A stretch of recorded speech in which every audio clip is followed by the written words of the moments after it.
Sorry, my brothers and sisters, the beautiful month of Ramadan has come upon us. And for many of us, my brothers, wallahi, it's unfortunate we don't know the value of this month. For many of us, the month of Ramadan has become a season. It's a month, one of the months of the year. But wallahi, my brothers, the truth about this month is a gift. It's a ni'mah. It's a blessing.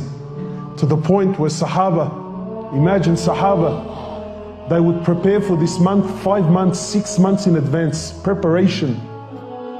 Then they would spend the next 5, 6 months after it crying and begging Allah Azza wa Jal that He accepts this month. This month is no ordinary month, my brothers and sisters.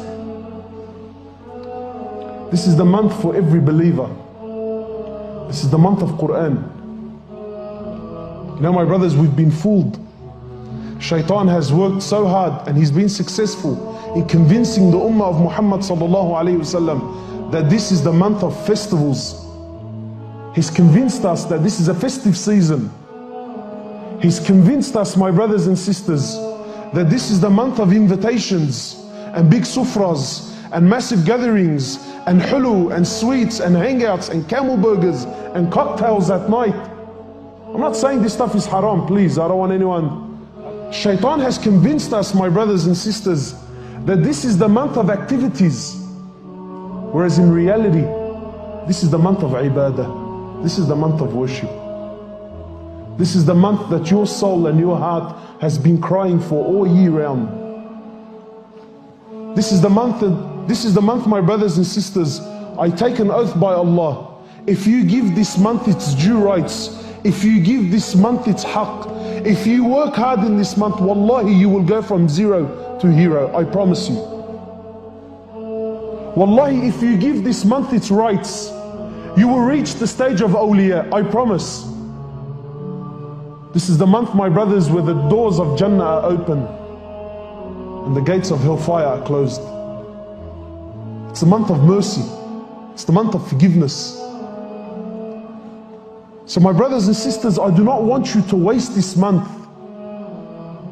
You know, my brothers, Sahaba, while they took part in every congregational activity, there was also that personal link between them and Allah Subhanahu wa Ta'ala. So just like how you come here for the beautiful Salat al-Taraweeh in Jama'ah, there should be a good half an hour between you and Allah at home personally. There has to be that connection. And this month, my brothers, I'm telling you, Allah gives.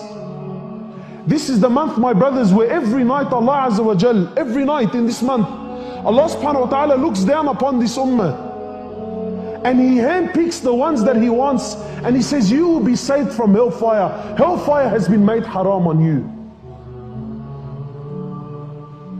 I want you to imagine this month, my brothers and sisters, like this, you know. Really, this is the best analogy I can come up with. I want you to imagine the local bank here, Commonwealth or whichever bank, called you up and said to you, you know what, come here, man. They took you downstairs to where the big vault is there. And they said to you, look, you know what, we're going to open up our vaults today. Khalas, you've been chosen. We're going to open up our vaults today. Walk in and take whatever you please, whatever you want, as much as you can possibly take, take. You've got 2 hours, do whatever you want.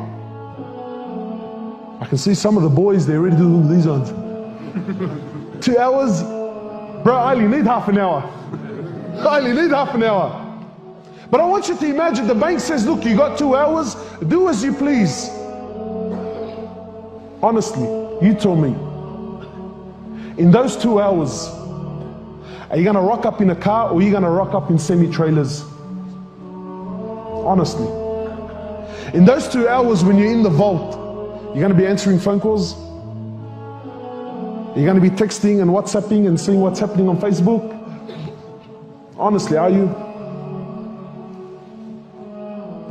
In these 2 hours, do you have time for your friend? In these 2 hours, do you have time for a half an hour nap here? Why is it for 2 hours of dunya, you know already?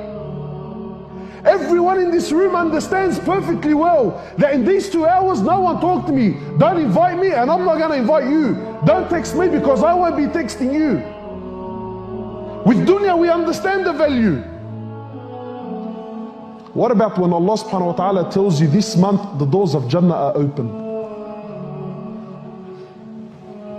And He's telling you that the doors of hellfire are closed. Where will you be spending your time? People think that, you know what, because we know through the hadith that the shaitan is chained in this month. No.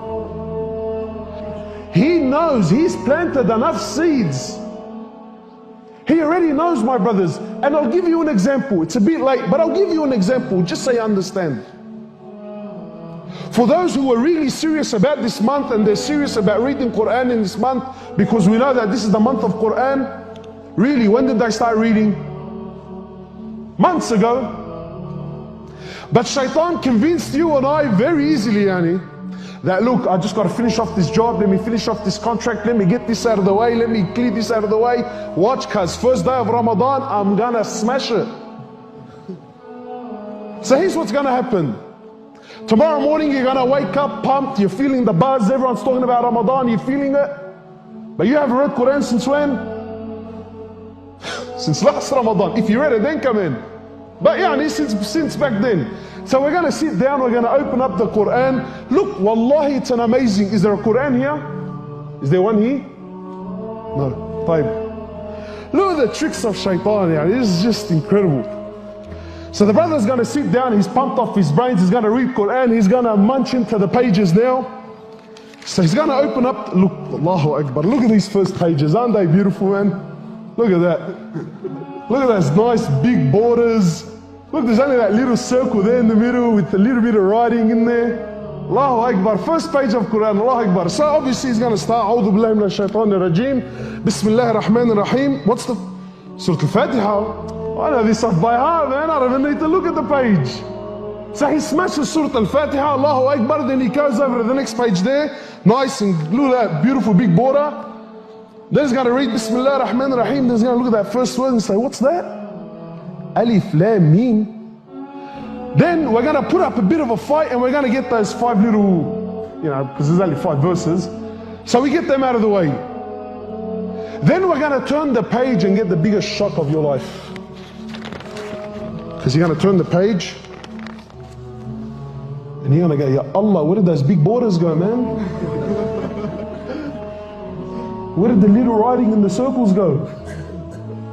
You think, what? From top to bottom, left to right, bro, that's a full page, man. Then already some of us, we're going to have the shock of our lives. And then if you are like me, I remember back in the days, you start flicking through the pages because we don't know how to use the index very well. So I start flicking through the pages to find the next Bismillah ar-Rahman ar-Rahim. Then I cut the shock of my life because I flicked through 52 pages only to find the next. When I realized that Surah Al-Baqarah is 52 pages long, what happens to you? Honestly. You think, cuz, you know what, this isn't for me, man. I'll listen to it on my phone, inshallah. I'll just put the CD in my car. So you can see already how well shaitan, he's already planted his seeds. He doesn't need to be next to me. He's already turned me off the Quran by keeping me distracted throughout the months approaching to the month of Ramadan. So my brothers and sisters, without dragging it on, this month is very special. Make an effort. Do not waste this month. Wallahi, my brothers and sisters, you being alive to see this month, I promise you, it's a gift from Allah subhanahu wa ta'ala. A few years ago, there was a brother in Villawood. A few years ago, the night before Ramadan, I'm not telling you 2-3 nights or a week, the night before Ramadan, he had a car accident. It was him, his cousin, and a girl in the car. The night before Ramadan, my brothers, Allah Azza wa Jal took his life. Ramadan came so close, but he was so far.